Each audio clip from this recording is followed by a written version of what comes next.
So about 2 years ago, we found out about these 5 children who were going to be freed for adoption, and we decided that we wanted to bring them into our lives and into our homes.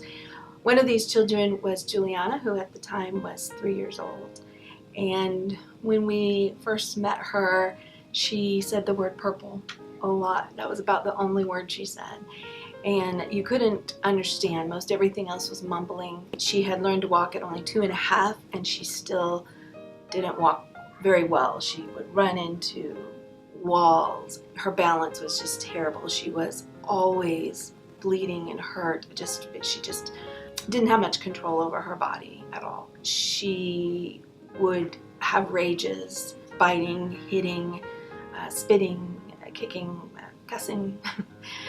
And so as we got to know her, we learned their story very, very slowly. But we did find out that not only did she have a lot of neglect when she was young, a baby.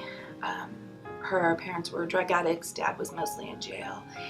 And then she went to a foster home. The 3 older ones went to a foster home where that abuse continued. And they were abused in very horrific ways in the foster home, as well as their home that they were born into. And so each kid handled it completely differently, but Julliana had such a hard time because she couldn't communicate to you what had happened to her.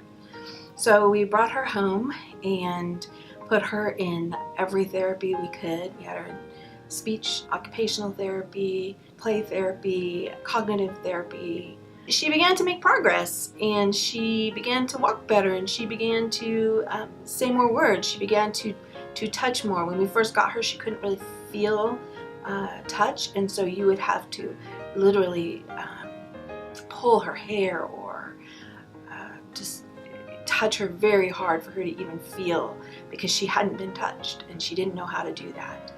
And so she slowly became much more affectionate with us, and we began to see changes. However, as we had her tested and we were trying to get to the bottom of what was happening with Julliana, there were so many layers. There was layers of trauma, there was layers of abuse, there was probably some drug. Well, we know there was some drug and alcohol issues that she was born with, and her eyes didn't work properly because of that. So there was just so many layers of struggling, and we began to really peel away with them, and she started to show some signs of improvement, but her rage and her anger were one of the things that, as she got bigger, actually got harder for us to manage. We felt sad that we couldn't do more for her, and desperate that we wanted to help her. And she's the sweetest little thing, and this was all done to her. So we wanted her to be everything, that have all the potential that she could have, and all the opportunity that she could have.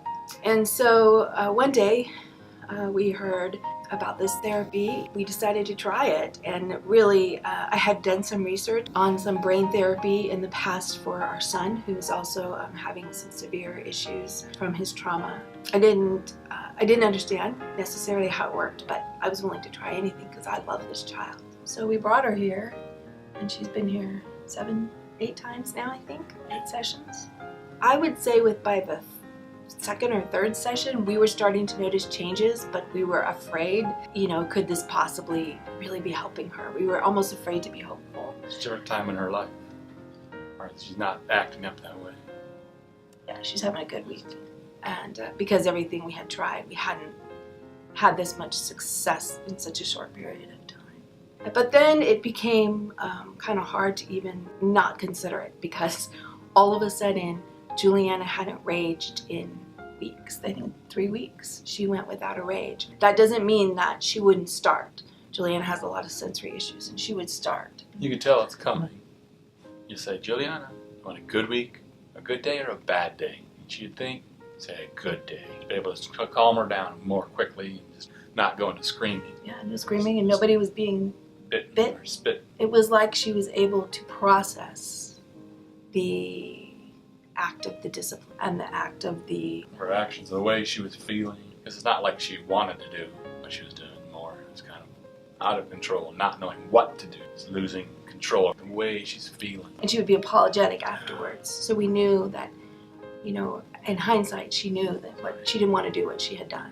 But now all of a sudden she was processing it in the moment and making the right choices and taking her time out without causing trouble. It completely changed the atmosphere in our home. From one of people being afraid when Julliana got upset because Julliana was going to hurt somebody, to not wanting to, you know, walk on eggshells a little bit around her. The whole atmosphere in the house changed for everybody when Julliana began to be able to control these impulses. And so I asked her therapist to watch for changes. And 2 weeks ago, her therapist came out after a session, and you could see by the look on her therapist's face that she couldn't even believe what she was about to say to me. She said Julliana was really 100% different person than she had been before. That she was normally redirected every 1 to 2 minutes. Julliana has very little attention. So Julliana's attention span is extremely short. And so she needed redirect, even during her 1-hour therapy session, every 1 to 2 minutes. She came out and she said, we timed her. She went 55 minutes without redirect. She was able to learn from her therapies. She was able to think more about the rectangle that she was drawing. And she drew a better rectangle because she was focused. She was amazed. And the therapist said, I have to learn, I have to know more. I have to learn what this is and how we can help other kids with this. You know, we understand that what's been done to Julliana will affect her for the rest of her life in some capacity. And we also understand that we're going to do everything to make that as minimal as possible. And I absolutely believe that, along with, you know, the other therapies that we're doing, along with a lot of love and patience, that this therapy is going to allow her to learn more and to be able to grow quickly, grow a better rate in her other therapies and advance faster, because she is able to concentrate and process better. We are so grateful that we learned about Nexalin, that somebody brought Nexalin to us, and that we tried it with Julliana, and I can imagine,